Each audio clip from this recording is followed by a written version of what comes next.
Hi guys, so I'm back. This video I didn't actually do a plan like I normally do, so sorry if I go off topic, but I wanted to talk about taking the first step. And we always hear that just take the first step, and I always say, yeah, I'm just gonna take the first step, but I'm like a planning person. So I make this full-blown plan. I'm like, yeah, I'm going to do this, then I'm going to do this, then this is going to happen. But I have to let go of that control. I don't have control over external stuff. I only have control over myself and what I do. And it can go any which way. So I'm trying to adopt the strategy of just taking the next step. I know what I need to do next. I don't know what might happen after that. I don't know what opportunity might happen, what door might open. So you literally have to be so open-minded. Not everything's going to go the way that we want it to go. And that happens to me all the time. Every time I plan something. When I first planned Cultured Waste, obviously I'd done like a whole business plan, and then I'm going to do this, and then I'm going to do this. And it didn't go the way that I planned it, but it's been so much better, because when I think back to the plan that I had how many years ago, like before I started it, I didn't know anything. Like, you learn as you go, and you can take your next step using what you learn. I can't think about step 100 when I just need to get to step 2. And it can be so overwhelming, like trying to plan everything and every step, and it has to go this way. Then it might feel like it's too much. But if you just do the next thing and the next thing, and that's why they say to set little goals. And I just realized, like, it's just so true. Like, I say like a lot. I watched this interview ages ago, one of Jay Shetty's videos. And the lady was saying that you should always, I wish I knew her name, I'm so sorry. But the lady was saying that you should always start before you're ready. And I was thinking, no, I can't do that, because if I start before I'm ready, it might not go right, and da-da-da. But if it doesn't go right, then I learn and I know what to do better next time. So literally start before you're ready and just take the next step. Plan for the next step. You can't plan 5 steps in ahead. 5 steps ahead or 5 steps in advance, because you don't know what's going to happen. You don't know who's going to be around. You don't know what opportunities, like I said. And so you just have to let go and don't have expectations. Don't have good or bad expectations, because anything can happen. Anything. Things can go right, things can go wrong. Anything can happen. That's all that I can say. On top of that, when you're working and you've figured out your next step and you're following this plan, this video is mainly like for me, by the way, but I just wanted to share these thoughts with you guys. You have to be consistent and patient. I always expect things to blow up straight away. Like, oh yeah, I've done it now. Magic, cool work. But you have to keep on working and keep on working and keep on working. And to be honest, I don't think I'm ever gonna stop, because when you find something that you like to do, you just want to keep on working. Like, you fall in love with it. And sometimes it can become addictive. So I'd say still maintain a balance, because too much of anything isn't good. Even too much of the best thing is never good. That's just the way that it is. So I balance it with like seeing my family and friends, spending time alone, all of that stuff. But yeah, I just have to keep on being consistent. I have to keep on recording these videos. I have to keep on making content for Cultured Waste. I have to keep on thinking of new ideas and the other things that I've got going on. I have to keep on doing it, even if I can't see the finish line. Oh, I like that one. If I can't, sorry, I can't see the finish line. This is not a sprint, this is a marathon. So this is one of those like races that David Goggins does. that the finish line is like miles away. You can't see it yet. But if you don't start running, you're never gonna finish the race. Even if you don't start walking, if you don't start crawling, if you don't start dragging yourself across the floor, if you don't move, you're not gonna win the race ever. And it's just you in the race, remember. So it's not about who gets there first. Tell everyone else to mind their business. And don't be cocky. This is where the tortoise and the hare story comes in. So the tortoise is slow, but he keeps on moving, and the hare thinks he's got time to nap. He thinks he's got time to do this. Don't procrastinate. Don't get distracted. I get distracted so quickly. You have to stay focused on your individual mission and goal. You have to be conscious of every decision, every action. Like, how does this contribute to who I am, what I'm doing, what I want to do? Because everything does. And it doesn't all have to be work.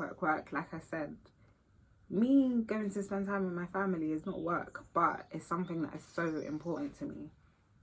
So I make sure I have time for it. I make sure I do it properly. I spoke about consistency. Next thing was patience, but I kind of spoke about patience already. But patience, wow, I'm learning so much about myself. I feel like cutting my hair for me was, obviously I just wanted to grow it again. It was quite healthy, but now it's just like naturally healthy, no heat, nothing. And it's just teaching me patience, because it's not gonna grow back that quick. It's not. I cut my hair on June 21st and it's like September 7th now. And I cut it literally down to the skin. I will put a picture. And it's growing back in its own time, and it's just teaching me to be patient. Use what I do have. I have hair on my head at the end of the day. So it's not about what you don't have, it's about what you do have. And no, hold on.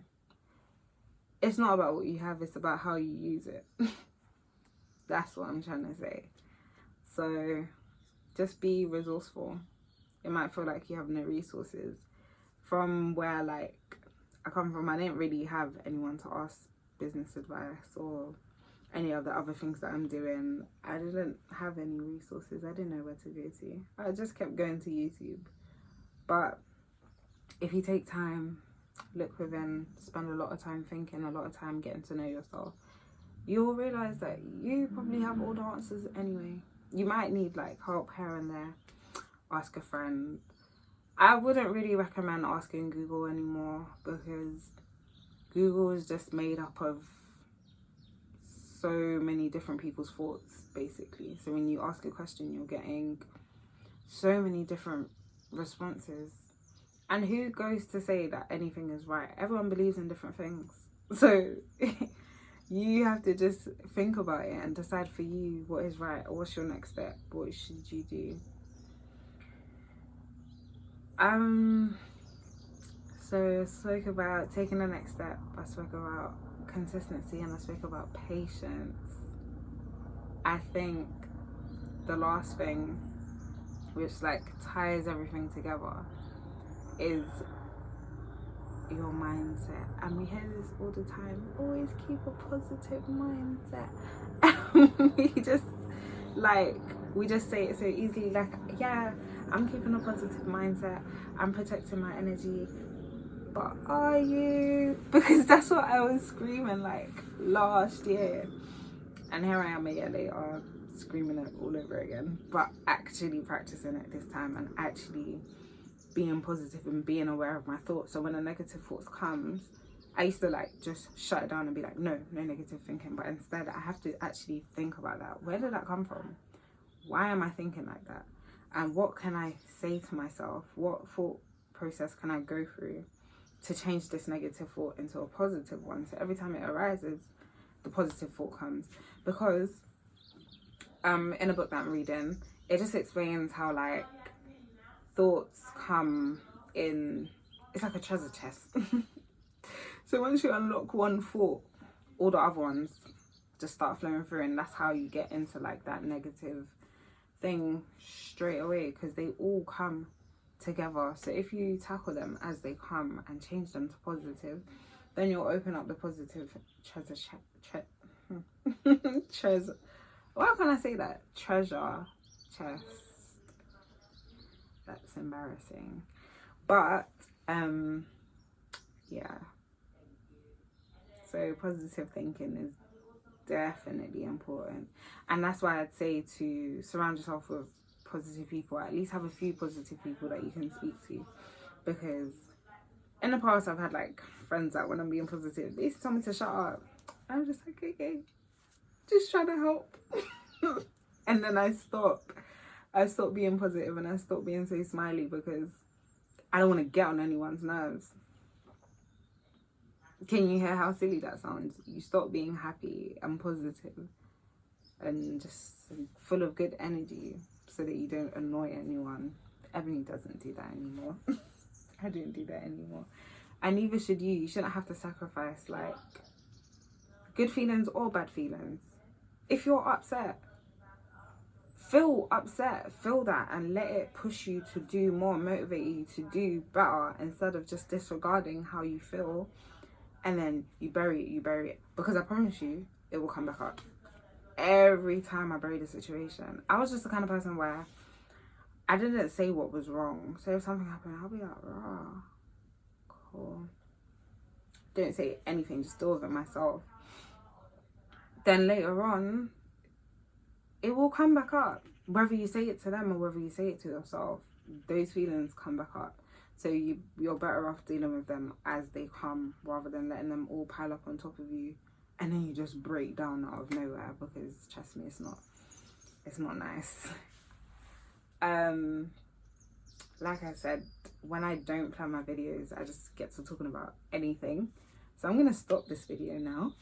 And I hope to see you guys in my next one. These videos are both on the Cultured Waste Instagram and on YouTube. So wherever you're watching, thank you for watching. Like if you like what I said, or dislike if you don't like what I said. Comment if you have something to say or ask, so good or bad. Share if you feel like someone needed to hear this. And follow Cultured Waste on Instagram. Bye.